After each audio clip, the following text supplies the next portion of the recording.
말씀 나누는 예수 친구, 생명 하면 생각나는 게 많이 있습니다. 지난주에 지진 났었죠. 지진 날 때 우리가 제일 먼저 하는 행동이 뭐죠? 가장 소중한 걸 가지고 나오죠. 뭘 가지고 나왔나요? 돈, 캐시? 캐시 많이 이렇게 있나 봐요. 그죠? 캐시가 많이 있으면 막 걱정하는 사람들이 있더라고. 뒷마당에 캐시 묻어놓고, 그죠? 자, 가장 중요한 게 뭐예요? 생명, 내 자신, 내 생명, 그죠? 그리고 또 뭐가 중요해요? 가족들, 그죠?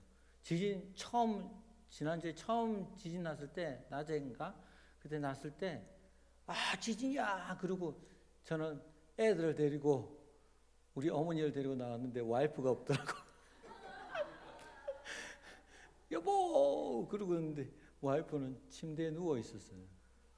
야, 얼마나, 여보, 나오라니까. 그랬더니 계속 있더라고요. 계속. 굉장히 태연한데 생명이 굉장히 중요해요. 그죠? 오늘 그거에 대해서 이제 나누려고 해요. 생명을 나누는 예수 친구. 예수님 친구는 어떠해야 하는가? 그거에 대해서 나누려고 해요. 우리는 지난 몇 주간에 걸쳐서 우리의 친구 되신 예수께서 우리의 삶에 맺으시는 열매에 관해서 나눴어요. 우리는 포도나무에 접붙임을 받은 가지예요. 가지. 그래서 열매를 그저 가지에 주렁주렁 맺기만 하면 되는 은혜의 가지들이라고 했어요. 그런데 궁극적으로 그 열매가 뭐냐면 자기 부인이라고 그랬죠. 자기 부인. self denial. 그죠? 자기 부인은 십자가의 다른 이름이고요. 순종의 다른 이름이고 율법 지킴의 다른 이름이고 사랑의 다른 이름이에요. 그리고 거룩의 다른 이름이죠. 지금 계속해서 설교가 연결이 되는지 모르겠어요. 자, 그렇게 우리는 거저 값없이 열매를 맺게 되는 수지 맞은 자들이에요. 그렇다고 우리가 아무것도 안 해도 되나요? 논리적으로는 그렇다고 할 수도 있어요. 그렇지만 뭔가 조금 찜찜해요. 찜찜해요. 예수의 친구들은 예수의 순종의 삶을 닮아가는 사람들이라고 지난주에 나눴는데 썩 괜찮은 그림이 떠오르지 않아. 어떻게 사는 게 순종의 삶이고 친구이신 예수의 삶을 닮아가는 건지 오늘 나눠보도록 하겠습니다. 하나님의 친구가 된 우리가 친구로서 행해야 할 일은 어떤 것이 있을까요? 성경을 보면 하나님께서 우리에게 친구를 사귀라고 하는 구절이 나와요. 거기서부터 한번 출발을 하겠습니다. 누가복음 16장 9절입니다. 앞에 나오죠. 내가 너에게 말하노니 불의의 제물로 친구를 사귀라. 그죠? 사귀라. 그리하면 없어질 때에 저희가 영원한 처소로 너희를 영접하리라. 이렇게 적혀 있어요. 거저 친구라는 신분을 받은 우리에게 적극적으로 친구를 사귀라고 하세요. 그 말은 너희들도 친구를 위해 자기 목숨을 버리는 친구의 삶을 살아야 한다라는 말씀이에요. 그죠? 후반부에 없어질 때라고 번역이 된 단어가 이제 헬라어로 보면 에클리페라는 단어인데 재물이 다 해서 없어질 때를 말하는 거예요. 돈이 다 없어질 때, 그때가 언제죠? 다음 세상으로 들어갈 때를 말하는 거죠. 그때 영원한 처소로 들어가기 위해서는 이 세상 재물을 희생해서 친구를 사귀어내야 한다는 거예요. 이 세상의 힘은 우리가 추구해야 할 목적지가 아니라 아낌없이 사용해서 친구를 만들어내는데 쓰여야 한다는 거죠. 여기에서 친구는 1차적으로 누구예요? 하나님을 가리키는 거예요. 왜냐하면 이 세상이 없어질 때 친구를 영원한 처소로 인도할 수 있는 분은 누구예요? 하나님밖에 없어요. 인간이 인간을 영원한 처소로 인도할 수는 없잖아요. 그죠?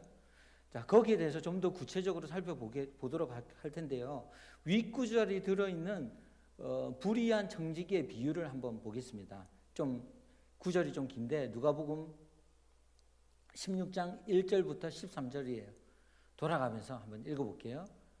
제가 먼저 읽습니다. 또한 제자들에게 이르시되 어떤 부자에게 청지기가 있는데 그가 주인의 소유를 허비한다는 말이 그 주인에게 들린지라. 2절 다 함께 읽습니다.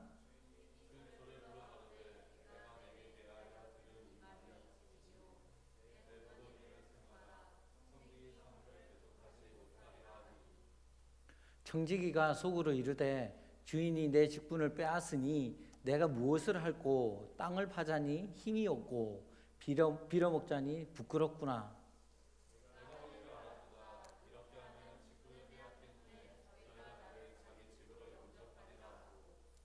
주인에게 빚진 자를 낱낱이 불러다가 먼저 온 자에게 이르되 네가 내 주인에게 얼마나 졌느뇨?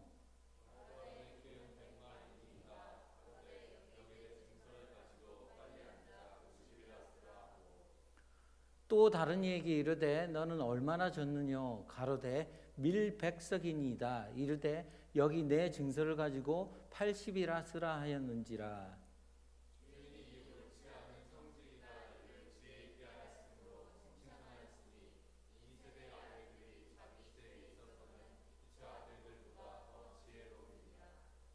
내가 너에게 말하노니 불의의 제물로 친구를 사기라. 그리하면 없어질 때에 저희가 영원한 처소로 너희를 영접하리라.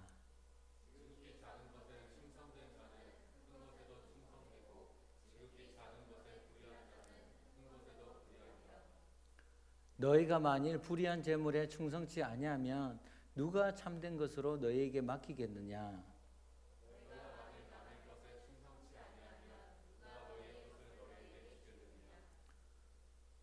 집 하인이 두 주인을 섬길 수 없나니 혹 이를 미워하고 저를 사랑하거나 혹 이를 중히 여기고 저를 경히 여길 것이니라.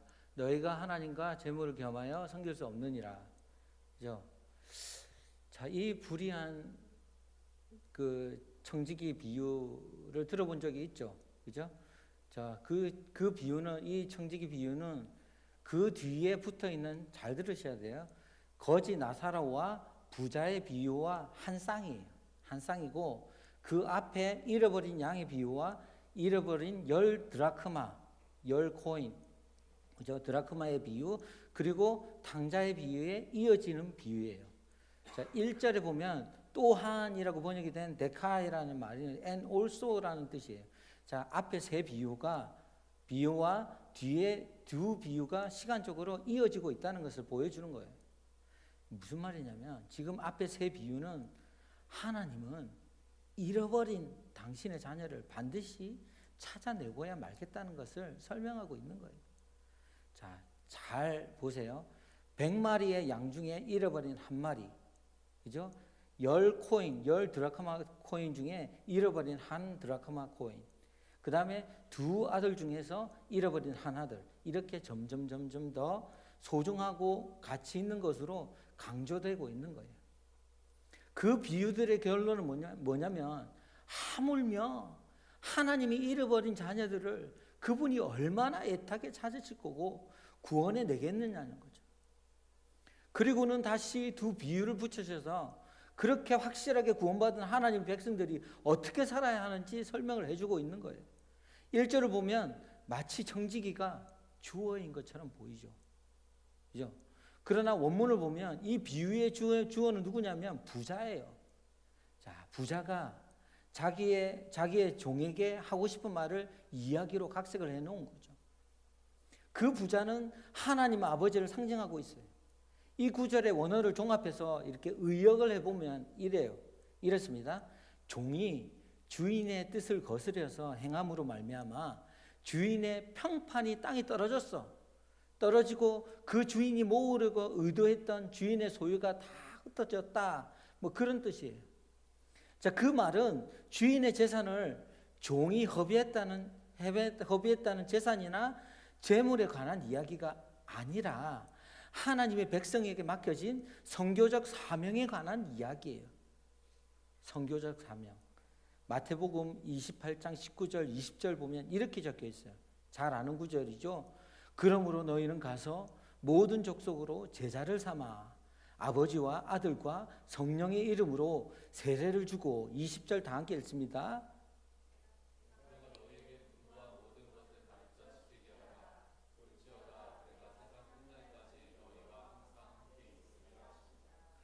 우리는 모두 하나님의 백성들의 구원을 위한 사명자로 존재하고 있는 거예요. 그러니까 우리에게 주어진 모든 재물, 상황, 사건, 사람 등은 우리가 예수를 소개할 수 있는 다른 이들의 친구가 되는데 필요한 거예요. 필요한 것으로 주어지는 거예요. 그래서 우리는 우리에게 주어진 모든 은사들을 복음을 소개하는데 사용해야 하는 거죠. 마태복음 25장 14절 30절에 나오는 달란트 비유가 있어요. 비슷하죠. 이 달란트 비유는 주인이 금 달란트를 종들에게 맡기고 떠나면서 장사를 해서 이익을 남기라고 말을 하는, 명령을 하고 떠나는 이야기예요. 주인은 종들에게 뭐라고 하죠? 이윤을 남기라고 요구를 해요. 이 구절만 보면 주인이 좀 돈에 좀 환장한 사람 같이 보이잖아요. 그죠? 그렇게 보여요. 그래서 많은 사람들이 이 비유를 어떻게 해석을 하냐면, 하나님이 주신 은사로 많은 열매를 맺고 업적을 쌓아야 하나님께 칭찬을 받게 되는 거다 라고 해석을 해요.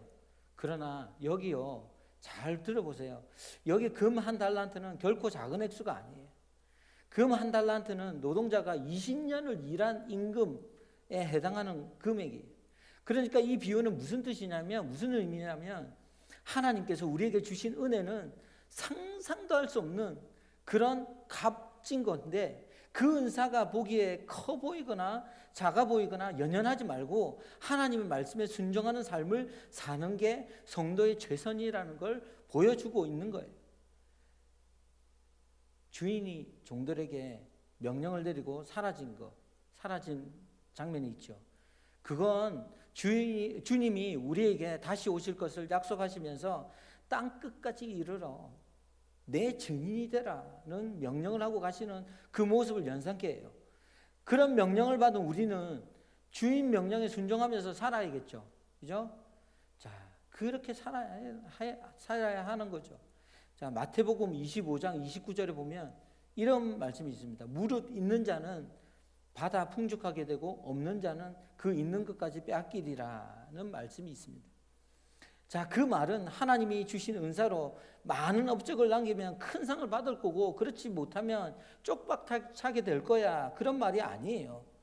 자, 우리가 하나님이 주신 은사를 사용해서 하나님의 명령을 성실하게 수행하게 될 때 그 기쁨과 행복과 만족이 우리를 풍요롭게 한다는 거예요. 그리고 그 은사를 방치하고 내버려 두면 어떻게 돼요? 삶이 곤비하게 되는 거예요. 그죠? 그렇게 우리에게 맡겨진 모든 재물과 사람과 사건과 상황과 여건들은 전부 하나님의 명령인 친구 사귀기에 쓰여져야 하는 겁니다. 자, 다시 불의한 청지기의 비유로 돌아가면, 그 청지기가 주인 재산을 착복했다는 내용이 나오지 않아요. 자, 그 주인의 의도는 뭐였냐면, 청지기가 자기가 맡긴 재산으로 다른 이들을 유익하게 함으로 말미암아 사람들이 자기의 소유의 울타리 안으로 들어오게 하는 거였어요. 1절 후반부에 아주 중요한 단어가 등장을 하는데요. 누가복음 16장 1절 후반부입니다. 제가 읽습니다. 그가 주인의 소유를 허비한다는 말이 그 주인에게 들린지라. 여기 들린지라라고 번역이 된 헬라어 여러분 아는 단어예요. 디아블레데. 들어보셨어요? 디아블레데. 자, 디아블로의 수동태예요. 디아블로 아시죠? 디아블로 게임 아시죠? 디아블로 악마 같은 그런 의미죠. 이거는 뭐냐면 고발되었다라는 뜻이에요. was accused 라는 뜻이에요. 왜 누가가 사단의 그 고발하는 그런 참소를 의미하는 그 디아블레데라는 단어를 굳이 이곳에 썼을까? 자, 누가는 지금 이 불의한 정직의 이야기는 마지막 심판 때에 사단의 참소를 받고 있는 하나님 백성들에 대한 징계와 경고의 말씀이라는 것을 넌지시 암시하고 있는 거예요. 그렇게 주인에게 실망을 안겨준 종에게 주인이 하는 단식의 2절인데 한번 읽어볼게요. 주인이 저를 불러 가로되 내가 내게 대하여 들은 이 말이 어찌 미뇨? 라고 얘기를 해요. 이 구절은 의문문이 아니라 감탄문이에요. 내가 너에 대해서 들었는데 내가 어찌 나한테 그럴 수가 있느냐라는 실망과 단식이 들어있는 그런 구절이죠. 누가는 지금 하나님의 백성들에게 하나님의 마음을 절절히 전달하고 있는 거예요.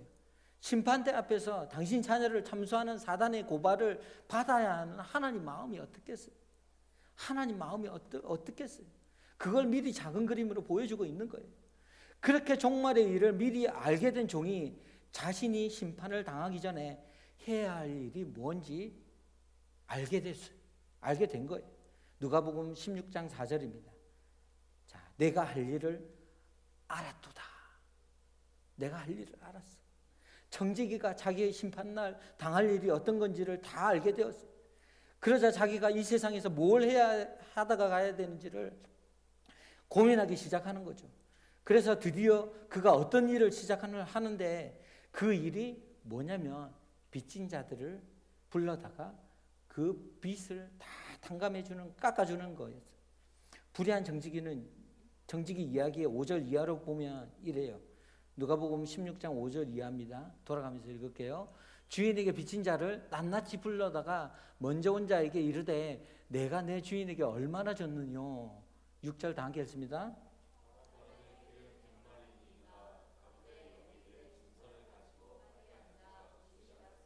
7절도 다 함께 읽습니다.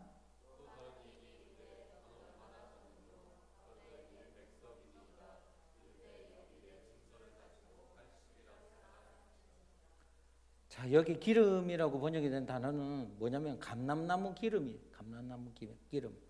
감람나무 기름 100말은 돈으로 환산하면 노동자가 3년을 일한 그런 돈이에요. 굉장히 많겠죠. 그죠? 자, 밀 백석도 2,500데나리온이니까 둘 다 엄청나게 큰 돈이에요. 큰 빚을 지고 있는 사람들인 거죠. 그걸 빌려줄 수 있는 주인은 대단한 부자겠죠. 엄청난 부자예요. 그건 상상도 할 수 없는 빚을 지고 있는 죄인들과 주인이신 하나님 아버지를 상징하고 있는 거죠. 자, 당시 기름은 1년에 100%의 이자를 내야 됐대. 와, 이거 완전 고리대금, 그죠? 옛날부터 있었던 거. 100% 이자, 인트레스트가 100%. 밀은 1년에 몇 퍼센트인 줄 아세요? 25%. 크레딧 카드 저거 같죠? 이자 같죠? 그죠?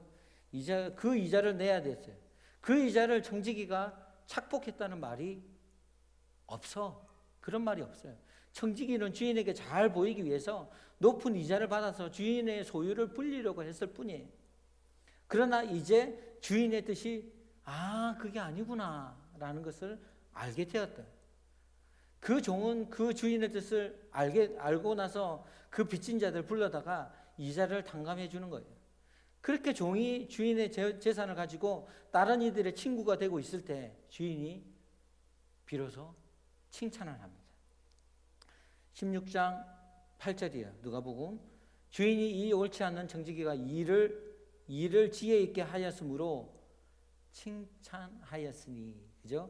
이 세대의 자기 시대에 있어서는 빛의 아들들보다 더 지혜로운이니라 라고 적혀 있어요. 그죠? 이 세대의 아들들이. 그죠? 자, 여기에 주인이 종을 칭찬했다고 하는데 그 단어의 정확한 의미는 뭐냐면 찬양하는 거죠. praise. 찬양하라는 뜻이에요. 주인이 종한테 찬양을 하는 거예요. 와. 그러니까 종이 주인이 원래 의도했던 행동을 하니까 주인이 맞아, 바로 그거야. 내가 너에게 원했던 게 바로 그거야. 그러니까 그렇게 행동을 찬양한 거죠. 자, 도대체 자기에게 맡겨진 것들을 나누어서 친구를 사귀는 것이 어떤 유익을 주기에 이렇게 찬양을 해주실까? 그게 누가복음에 나와 있어요. 누가복음 12장입니다. 돌아가면서 읽을게요. 주께서 가라사대 지혜 있고 진실한 청지기가 되어 주인에게 그 집 종들을 맡아 때를 따라 양식을 나누어 줄 자가 누구냐. 43절 다 하겠습니다.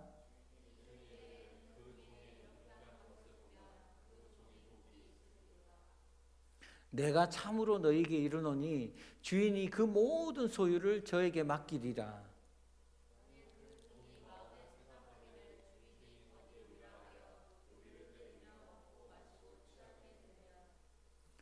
생각지 않은 날, 알지 못하는 시간에 이 종의 주인이 이르러 어미 때리고 신실치 아니한 자에 받는 율에 처하리니.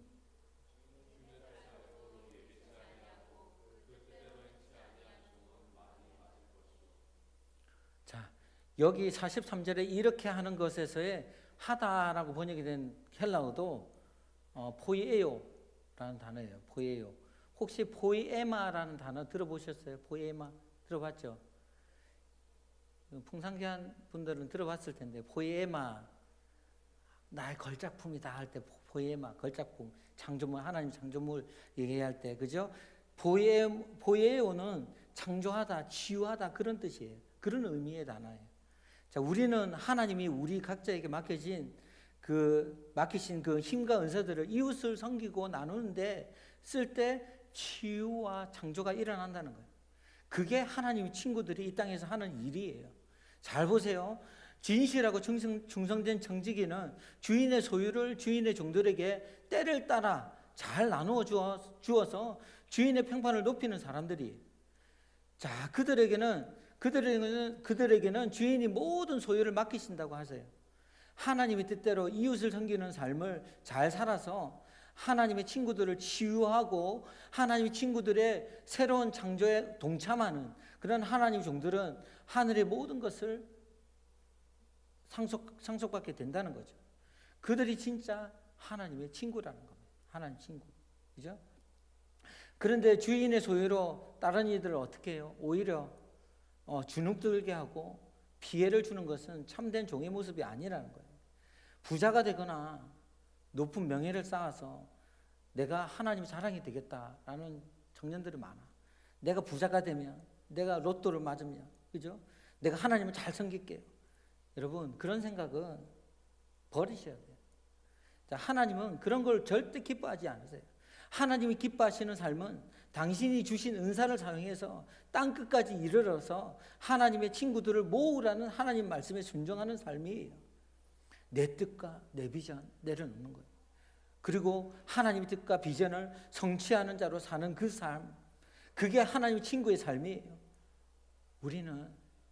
우리는 땅 끝까지 이르러서 증인이 되어서 친구를 사귀라는 하나님의 말씀에 순종하고 또 이웃에 대하여 죽어야 된다는 거예요. 먼저 누구에 대해 죽어야 됩니까? 가족에 대해서 죽어야 돼요.